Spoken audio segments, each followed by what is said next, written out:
Chapter 10. Living moments do not come from committees. John Henry Newman. A 16-foot long rubber boat is not very big, considering that there are only three of us in the Zodiac. One would not expect it to be a logical place for a mutiny. What I am not getting is cooperation. There he has stopped the outboard, and neither he nor Michel Delory will let me near it. It's not fair, I complained. We don't care, the mutineers reply in unison. After spending all morning chasing whales, we have returned to the sea otter for more film and fresh camera batteries. Cindy has thoughtfully made me a peanut butter and jelly sandwich, however, and after loading the other equipment. There he has motored 20 feet away, so I couldn't have my lunch. But I'm hungry. I try throwing myself on their mercy. It doesn't work. This boat is on a diet, responds Michel Delory. The boat isn't on a diet, you guys are. I'm getting desperate. Yesterday I had located an Hawaiian health food store with all kinds of specialty treats. I personally found a variety of fresh nuts, macadamia, cashew, and almond, ground them into super thick peanut butter. I also picked up a heavy loaf of 7-grain sprouted wheat bread and an assortment of tropical jellies and jams. I really want this sandwich. Sandy joins in the teasing by dangling the brown paper sack provocatively over the rail. Don't you want your lunch, Steve? She teases. There's a special surprise in here. I look hopefully at my friends in the boat, but see, I'm getting nowhere. Shouldn't we be getting back to the whales? Theory asks Michel as he cold-heartedly shifts the outboard motor into reverse. Michel glances at his watch. Don't worry, he says, patting me on the back. We'll return for your sandwich in a couple of hours. In a moment, it will be too late. The gap between the sea otter and our Zodiac begins to widen, and my panic builds. I know there is only one other option. Cindy, throw the bag, I shout. Without hesitation, she hurls the brown sack in a high arc. There he jams the engine in full reverse. Leaning desperately outward, I claw at the falling paper bag, and just as I barely catch it, Michel Delory pushes me over the side of the boat. Surfacing, I frantically lift the wet paper bag out of the water.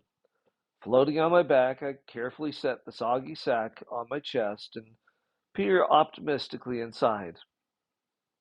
With a joyous shout, I pull out my sandwich inside a plastic baggie and hold it up triumphantly. It is a Ziploc.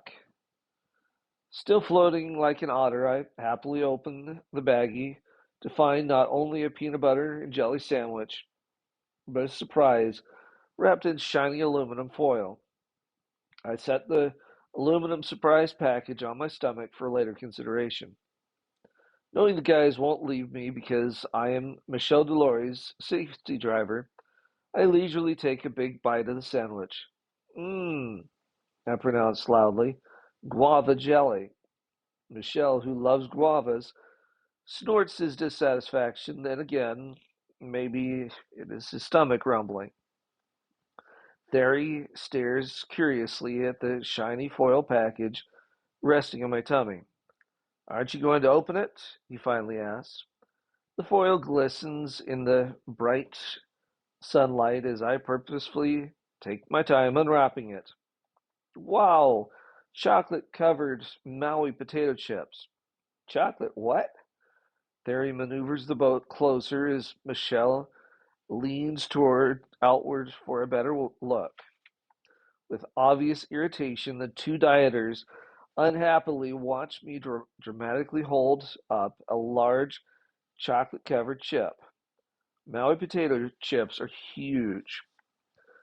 With great relish, I eat each chip, then lick my fingers and the foil carefully. The dieters are getting really upset. Before it can turn into an ugly situation, Cindy saves the day. Anyone want a chocolate fudge donut? She shouts. Motoring back out to the whales, I grin happily at my friends, who are gobbling a half dozen chocolate fudge covered donuts. I thought you guys were on diets, I chuckled. Donuts are okay for dieters, mumbled Theory while crumbs fall out of his mouth. Donuts are loaded with sugar and fat, I reply. That's why they have a hole. It reduces the calorie content. Michelle deadpans. Without the hole, dieters couldn't eat them. I am prepared to explore that statement when we are interrupted by a breaching whale. The real interesting thing about a whale breach are the dynamics involved. A 25-ton whale can reach breaching speed with only 3 strokes of its powerful tail. What makes this breach particularly captivating is that it is happening only 20 feet away and its baby whale is doing the breaching. She circles our rubber boat, throwing her tiny body out of the water 7 times in rapid succession. The baby whale is barely the size of a very small school bus, and this breaching business is new to her. Maybe she thinks our inflatable is a whale calf too, and she is encouraging it to play with her. Donuts forgotten in favor of cameras, Michelle and I hurl ourselves into the water. He leads the descent. On Cousteau filming expeditions, the cinematographer has priority over still photographers. It means I'm almost always getting the second place position. It doesn't help that Michelle is able to dive deeper and stay down longer than me. However, he is cheating to do it. Michelle is wearing a pony tank, which is a very little scuba cylinder about the size of a loaf of bread. Holding my breath, I follow his small trail of bubbles downward. The calf is slightly below and ahead of us as she swims back to her mother. I recognize the cow and am instantly back and am instantly pleased. She is particularly human friendly whale, affectionately known as Daisy, because of her spotted tail and good disposition. Both whales turn in our direction and slowly swim over for a better look. I watch their eyes tracking Michelle Delory, then I too come under the whale's scrutiny. The cow's huge eye has a friendly, unconcerned look to it. I, met, I imagine I see a touch of pride for the playful calf swimming at her side. I watch the giant eye rotate to check the calf's position as it swims just above her right pectoral fin.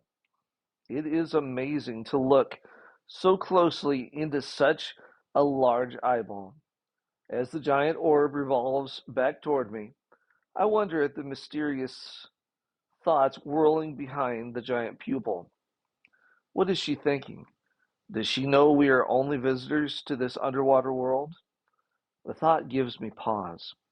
Whales live both above and below the water. When swimming on the surface, they see us aboard gigantic ships or in small boats. Do they know these floating machines are lifeless but for us? What must they think of our coastal cities? When swimming close to the Hawaiian Islands at night, do they wonder at the lights glittering on shore? Maybe fish are of a far greater concern to them, and we are just tiny, unimportant creatures. My thoughts about whale perception take off in a new direction with the arrival of the calf. She is swimming straight toward us. Her eyes are wild with curiosity. I see them flicker from Michelle to me, then back to Michelle. What are those strange creatures, she must be wondering? Do they play? Possibly putting these thoughts to action, the baby whale moves hesitantly closer to Michelle. Without any warning, the peaceful beauty of the moment is shattered by bubbles. There are thousands of them in a huge shimmering curtain that rises out of the depths, completely engulfing Michelle and me. The startled calf flees in panic back to her mother. Beneath us, a giant bull whale continues to express its concern by exhaling another long stream of air bubbles. It is a warning not to be taken lightly. The massive bull weighs 50,000 pounds, and he is mighty upset. Bull whales leave bubble wakes as a warning or a challenge to other creatures. The huge eye regarding us looks hostile and angry.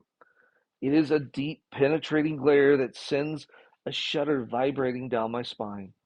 I look in alarm from the angry bull to Michelle, who is emanating a small bubble wake of his own from the pony tank.